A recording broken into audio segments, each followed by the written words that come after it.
নমস্কাৰ স্বাগতম জনাইছোঁ আপোনালোকক ডাক ফাৰ্মিং মাষ্টাৰ ক্লাছলৈ আৰু আজি আমি এই ছেশ্যনটোত শিকিম যে কেনেকৈ আপুনি হাঁহ পালন কৰি স্বাৱলম্বী হ'ব পাৰে এটা ইন ডেপথ ভিডিঅ' হ'ব ফাৰ্ষ্ট আপোনাৰ হৈ গ'ল ব্ৰুডিং কেনেকৈ কৰিব তাৰ বিষয়ে আমি কথা পাতিম 0 পৰা 21 দিন কেনেকৈ ৰাখিব তাৰ বিষয়ে কথা পাতিম 21 নম্বৰ পিছত কেনেকৈ প্ৰতিপালন কৰিব তাৰ বিষয়ে কথা পাতিম কি বেমাৰ হোৱাৰ সম্ভাৱনা থাকে তাৰ বিষয়ে কথা পাতিম কেনেকৈ ওজন বৃদ্ধি কৰিব কম খৰচত দানা কেনেকৈ প্ৰস্তুত কৰিব কিছু গুৰুত্বপূৰ্ণ নিৰ্দেশনা বা অন্যান্য কৌশল আমি এই মাষ্টাৰ ক্লাছটোত আলোচনা কৰিম তেন্তে আৰম্ভ কৰোঁ আহক আমাৰ ডাক ফাৰ্মিঙৰ মাষ্টাৰ ক্লাছটো আৰম্ভ কৰাৰ আগত আপোনালোকে কিছুমান গুৰুত্বপূৰ্ণ কথা জানিব লাগিব আহক আমি জানি লওঁ আপোনালোকে এইটো স্ক্ৰীনশ্বট মাৰি ল'ব পাৰে এইটো আপুনি নিজে পঢ়ি ল'ব পাৰিব স্ক্ৰীনশ্বটটো মাৰি লওক এইটো আপুনি স্ক্ৰীনশ্বট মাৰি ল'ব পাৰে কিন্তু য'ত ৰেড লাইন দিয়া আছে হাঁহৰ গঁৰালটোত অন্ততঃ অহৰহ বতাহ চলাচল ব্যৱস্থা থাকিব লাগে এইখিনি বস্তুত গুৰুত্ব দিব এইটো স্ক্ৰীনশ্বট মাৰি লওক বেছিভাগ পোৱালি ব্ৰুডিঙৰ সময়তে মৃত্যুমুখত পৰে তো ইয়াৰ কিছুমান কাৰণ থাকে তাৰ আমি কাৰণ কিছুমান আলোচনা কৰিম বহুতে বিভিন্ন ধৰণে ব্ৰুডিং কৰে কিন্তু ব্ৰুডিং কৰাৰ যোনটো সঠিক উপায় সেইটো মই আপোনালোকক দেখাম সিহঁতে আচলতে মেইন কথাটো হ'ল থুপ খাই থাকিব নালাগে আৰু আপোনাৰ লাইটে প্ৰপাৰ সিহঁতক তাপ দিছেনে নাই সেইটো আপুনি মেইনটেইন কৰিব লাগিব আপোনালোকে স্ক্ৰীনত দেখিছে চাগে ব্ৰুডিং কৰা অৱস্থাত ব্ৰুডিং কৰি থকা সময়ত লেফ্ট ছাইডৰ যোনটো ইমেজ হয় তাত দেখিছে হাঁহকেইটা থুপ খাই আছে আৰু ৰাইট ছাইডৰ যোনটো ইমেজ হয় তাত দেখিছে হাঁহকেইটা থুপ খাই থকা নাই এতিয়া আপুনি এটা বস্তু গুৰুত্ব দিব লাগিব যে যদি কেনেবাকৈ হাঁহখিনি থুপ খাই থাকে আপুনি সিহঁতক হাতেৰে অঁতৰাই মেলি সিহঁতক বেলেগ কৰি দিব আৰু তেতিয়াও যদি সিহঁতি থুপেই খাই থাকে তেতিয়া গম পাব যে আপোনাৰ ক'ৰবাত কিবা খেলি মেলি হৈছে তাপমানটো মিলা নাই ভালকৈ এতিয়া আৰম্ভ কৰোঁ আহক প্ৰথম দিনা আপোনালোকে কি কৰিব এটা ইলেক্ট্ৰকেয়াৰ বুলি এটা মেডিচিন পায় গ্লুক'জ হয় এইটো আপোনালোকে কিনি আনিব আৰু 50টা পোৱালিক 2টা ড্ৰিংকাৰ দিব 100টা পোৱালিক 4টা ড্ৰিংকাৰ ইয়াত 2টা ড্ৰিংকাৰ দিয়া হৈছে আৰু সেইটো পাৰ্টত 2টা ড্ৰিংকাৰ দিয়া হৈছে টোটেল 50টা 2টা পাৰ্টত পোৱালিখিনি ৰখা হৈছে আৰু এটা কথা মনত ৰাখিব আপোনালোকে যেতিয়া পোৱালিখিনি ৰাখিব ব্ৰুডিঙত ৰাউণ্ডকৈ তেতিয়া আপোনালোকে কি কৰিব তলত আপোনালোকে সৰু খেৰ কাটি দিব পাৰে বা কিবা দিব পাৰে যিকোনো ভুচি তাৰপিছত তাৰ ওপৰত নিউজ পেপাৰ পাৰি দিব আৰু এটা কথা মনত ৰাখিব পৰিষ্কাৰ পৰিচ্ছন্নতাটোৱে মেইন আৰু মৰ্টেলিটিৰ তো আপোনালোকে যিমান পাৰে পৰিষ্কাৰ ৰাখিব চেষ্টা কৰিব নিউজ পেপাৰখিনি প্ৰায় চেঞ্জ কৰি থাকক ডেইলি 6-7 বাৰ 10 বাৰ যিমান পাৰে চেঞ্জ কৰি থাকক অলপ লেতেৰা হ'লে চেঞ্জ কৰি দিব প্ৰথমতে আমি সিহঁতক ইলেক্ট্ৰকেয়াৰৰ যোনটো ড্ৰিংক হয় সেইটো দিম তাৰপিছত 3 ঘণ্টাৰ পাছত আমি প্ৰি-ষ্টাৰ্টাৰ দিম সিহঁতক প্ৰি-ষ্টাৰ্টাৰখিনি আপোনালোকে এনেদৰে ছটিয়াই দিব পাৰে যেনেদৰে ভিডিঅ'ত দেখা পাইছে আপোনালোকে চাই গৈ থাকিলে শিকি গৈ থাকিব তো এতিয়া আমি ডে 2ৰ বিষয়ে আলোচনা কৰোঁ ডে 2ত আপোনালোকে এটা পাউডাৰ কিনিব লাগিব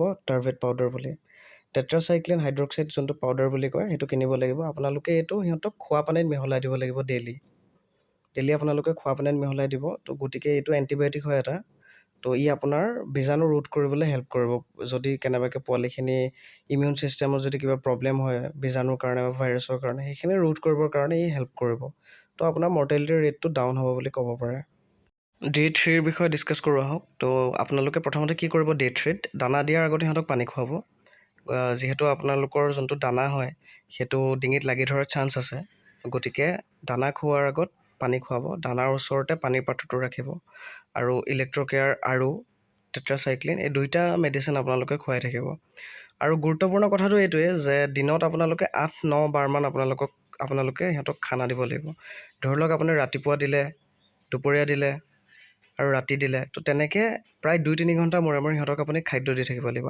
8-9 বাৰ আপুনি দিবই লাগিব এতিয়া এটা আইডিয়া কৰি ল'ব আপোনাৰ হাঁহৰ কিমান ভোক লাগে বা সিহঁতে খানা নষ্ট কৰে নেকি তাৰ মিলাই আপোনালোকে দিব পাৰে আৰু এনেকৈও কৰিব পাৰে ভিডিঅ'টোত আপোনালোকে দেখিব পাইছে আপোনালোকে যোনখিনি খাদ্য হয় তাত অলপ পানী মিহলাই দিব পাৰে পানী মিহলাই 5 মিনিটমান ৰাখিব তাৰপিছত খাবলৈ দিব এনে কৰিলে হাঁহৰ ডিঙিত নালাগে বহুত ফাৰ্মাৰে গম নাপায় চাগে যে ডিঙিত লাগি ধৰিও হাঁহৰ মৃত্যুবৰণ হয় মৰ্টেলিটি ৰেটটো খাদ্যৰ কাৰণেও হয় ডে 4ৰ বিষয়ে কথা পাতোঁ হওক ডে 4ত আপোনালোকে কি কৰিব সিহঁতৰ কাৰণে 50টা 2টা পাৰ্ট আপোনালোকে কৰি ল'ব তো আপোনালোকে যেনেদৰে স্ক্ৰীণত দেখিছে যোনটো পৰিমাণৰ খাদ্য দেখিছে সেই পৰিমাণৰ খাদ্য আপুনি এবাৰ দিব পাৰে দিনত 8-9 বাৰ হ'লে মানে এবাৰত ইমানটোকৈ আপোনালোকে এইটোতে অনুমান কৰি ল'ব পাৰিব আৰু আপুনি যোনটো বাতৰি কাকত পাৰি দিছিলে সেইটো পৰিষ্কাৰ কৰি জ্বলাই পেলাব নহ'লে মাখি হোৱাৰ সম্ভাৱনা থাকে আৰু এটা কথা মনত ৰাখিব যেতিয়া আপুনি ড্ৰিংকাৰ আৰু ফিডাৰখিনি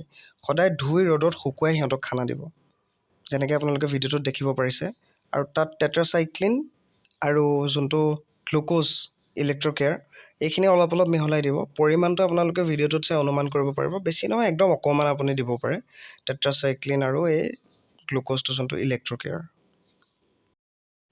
ডে 5ত আপোনাৰ পানীৰ পাত্ৰৰ সংখ্যা বাঢ়িব। আগতে যদি আপুনি 3টা ড্ৰিংকাৰ দিছিলে এতিয়া 4টা দিব, বা আগতে যদি 4টা দিছিলে এতিয়া 5টা দিব। ডে 5ত আপোনালোকে ড্ৰিংকাৰৰ সংখ্যা বঢ়াব লাগিব আৰু সিহঁতক পানীৰ পৰিমাণটো সিহঁতক ডে 5ৰ পৰা বঢ়াব লাগিব।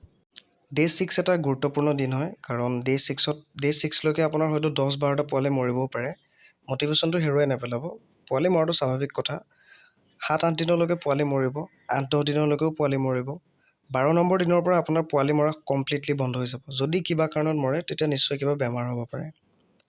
আৰু আপোনালোকে এটা কথা মনত ৰাখিব, পোৱালি মৰ্টেলিটিৰ ক্ষেত্ৰত ভাল পৰিৱেশ, পৰিষ্কাৰ আৰু শুকান পৰিৱেশে মষ্ট ইম্পৰ্টেণ্ট। পৰিষ্কাৰ পৰিচ্ছন্নতাত বহুত গুৰুত্ব দিব। সিহঁতে নিজৰ বিষ্ঠা খাই দিয়ে, তাৰ ফলতো বেমাৰ হয়। গতিকে পৰিষ্কাৰ এনি টাইম আপুনি পৰিষ্কাৰ পৰিচ্ছন্নতাৰ ওপৰত গুৰুত্ব দিবই লাগিব। আৰু লগতে যোনখিনি মেডিচিন হয়, যোন 2টা মেডিচিন, ডে 7ৰ পৰা আৰু এটা মেডিচিন ষ্টাৰ্ট হ'ব। ডে 6লৈকে 2টা মেডিচিন আছিলে, তো সেইটো আপোনালোকে এইটো নেক্সট আমি আলোচনা কৰিম।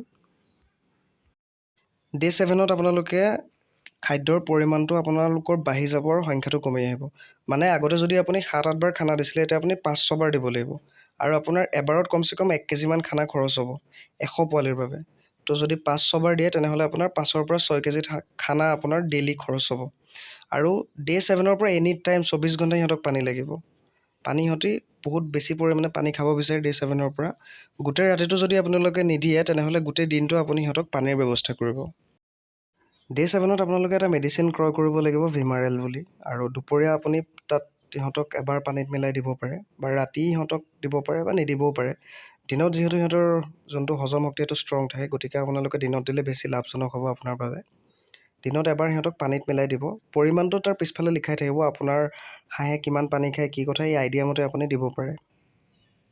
ভিডিঅ'টোত আপোনালোকে যোনখিনি হাঁহ দেখি আছে সেইখিনি ডে 7ৰ হাঁহ। সিহঁতৰ হাইটটো ইমান হয়। আৰু পৰিষ্কাৰ পৰিচ্ছন্নতা সদায় মেইনটেইন কৰিব লাগিব, কাগজ পাতি পাৰি দিব লাগিব আৰু প্ৰায় সেইখিনি চফা কৰি থাকিব লাগিব। ডে 7ৰ পৰা সিহঁতে লেতেৰা হ'ব আৰম্ভ কৰে আৰু সিহঁতি পানী ক্ৰেভ কৰে। তো আপোনালোকে ভিডিঅ'টোত যেনেকৈ দেখিছে তেনেদৰে পানী দিব। বেছি পানী দিলেও সিহঁতৰ মৃত্যু হোৱাৰ সম্ভাৱনা থাকে। ভিডিঅ'টোত যেনেকৈ আপোনালোকে দেখিব পাৰিছে, যেনেদৰে পানী দিয়া হৈছে, এখন থাল পাতি 3-4খন থালত যেনেকৈ সিহঁতক পানী দিয়া হৈছে 100টা পোৱালিৰ বাবে, তেনেদৰে আপুনি দিব পাৰে পানীটো। আৰু সিহঁতি তাত নিজেই গা ধুই, নিজেই পানী খাই, নিজেই সিহঁতি চফা হয়, নিজেই সিহঁতি শুকাই ল'ব। অত্যাধিক ৰ'দত দি নিদিব, কাৰণ অত্যাধিক ৰ'দত সিহঁতৰ বডি গৰম হৈ যাব। ভিডিঅ'টোত আপোনালোকে যেনেদৰে দেখিছে তেনেদৰে আপুনি কৰিব পাৰে। ডে 7ত যেতিয়া আপুনি সিহঁতক অলপ বাহিৰলৈ লৈ আনিব, তেতিয়া বাহিৰতে সিহঁতক অলপ টাইম থাকিবলৈ দিব। বেছি ৰ'দ পৰা জেগাত নাৰাখিব, ছাঁ পৰা জেগাত। ঠাণ্ডা দিনত বাৰু অকণমান সৰু ৰ'দত একো নাই, গৰম দিনত আপোনালোকে কেতিয়াও ৰ'দত নাৰাখিব, যিহেতু 7 দিনীয়া পোৱালি। তো সিহঁতক বাহিৰতে খানা খাবলৈ দিব, বাহিৰতে খেলিব দিব। অত্যাধিক বেছি পানীও দি নিদিব। এটা মোটামুটি এটা আইডিয়া কৰি ল'ব কিমানটো পৰিমাণৰ পানী সিহঁতৰ কাৰণে হেল্ডি হয়। ডে 8ৰ পৰা সিহঁতক অলপমান আহল বহল ঠাই লাগে, কাৰণ সৰু ঠাইত সিহঁতি ভালদৰে চলা ফুৰা কৰিব নোৱাৰে, তাৰ কাৰণে সিহঁতৰ ষ্ট্ৰেছ বাঢ়ে। আৰু যদি ষ্ট্ৰেছ হয় সিহঁতি ডাঙৰ নহ'ব। 4-5খনমান পানীৰ পাত্ৰ আপোনালোকে ৰাখিব পাৰে। ইয়াত 4-5খনমান থাল আপোনালোকে ভিডিঅ'টোত দেখিব পাৰিছে, আৰু তেনেদৰে ফিডাৰো আছে কেইবাটাও।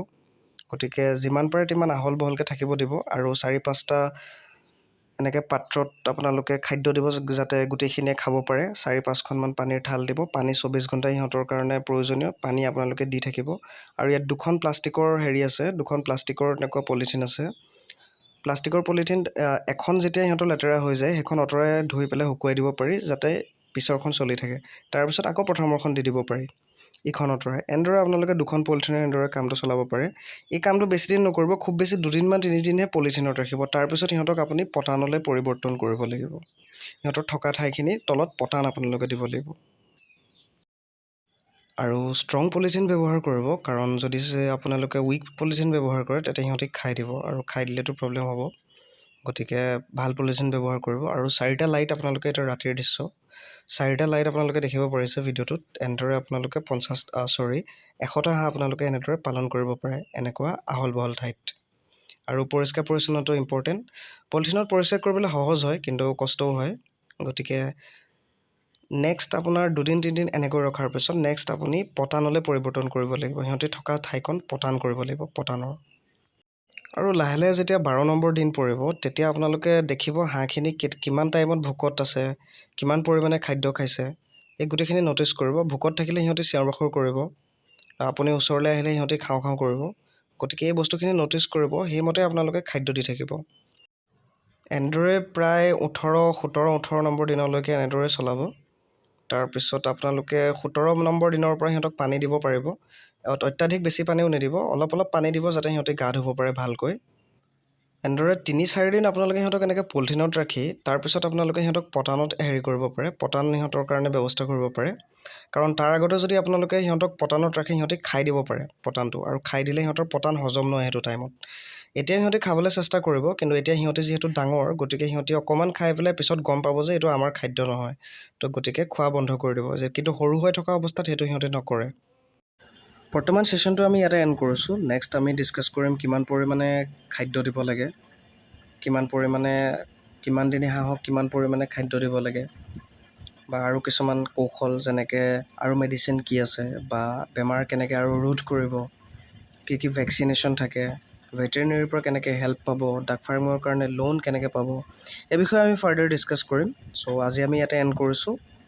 লগ পাম পুনৰ এটা মাষ্টাৰ ক্লাছত।